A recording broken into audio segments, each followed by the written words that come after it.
திருப்பதியில் தினமும் நடக்கிற இந்த 7 அதிசய விஷயங்கள் நீங்கள் முழுசா கேள்விப்பட்டிருக்க மாட்டீங்க. திருமலை வெங்கடேஸ்வரர் கோயில் நெய் லட்டு பிரசாதம் நீங்க சாப்பிட்டிருக்கீங்களா? கீழே கமெண்ட்ல சொல்லுங்க. முதல் விஷயம், திருப்பதியில் தற்போது பிரத்யேக AI தொழில்நுட்பம் பயன்படுத்தி பக்தர்கள் வருகை முன்கூட்டியே இந்த AI கணக்கிடுகிறது.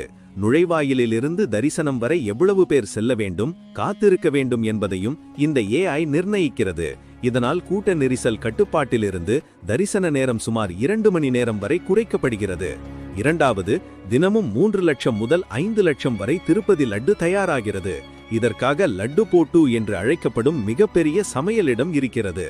அங்கே நூற்றுக்கணக்கானவர்கள் ஒரே முறையில் ஒரே சுவையுடன் லட்டு தயாரிக்கிறார்கள். மூன்றாவது, ஒரு நாளுக்கு 50,000 பேருக்கு மேல் தங்கள் முடியை காணிக்கையாக கொடுக்கிறார்கள். இந்த முடி வீணாக்காமல் அதை திருப்பதி தேவஸ்தானம் ஏலத்தில் விற்று ஆண்டுதோறும் 100 முதல் 150 கோடிக்கு மேல் வருவாய் ஈட்டப்படுகிறது.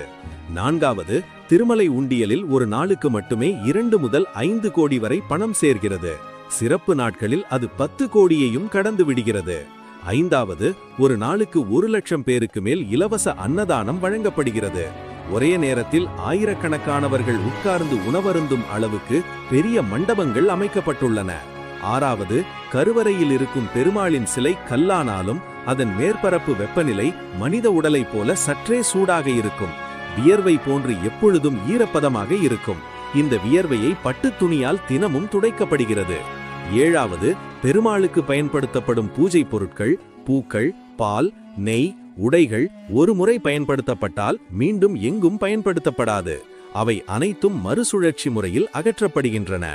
இதெல்லாம் பார்க்கும்போது திருப்பதி ஒரு கோவில் மட்டுமில்ல, அது ஒரு மெகா டிவோஷன் பவர் ஹவுஸ்.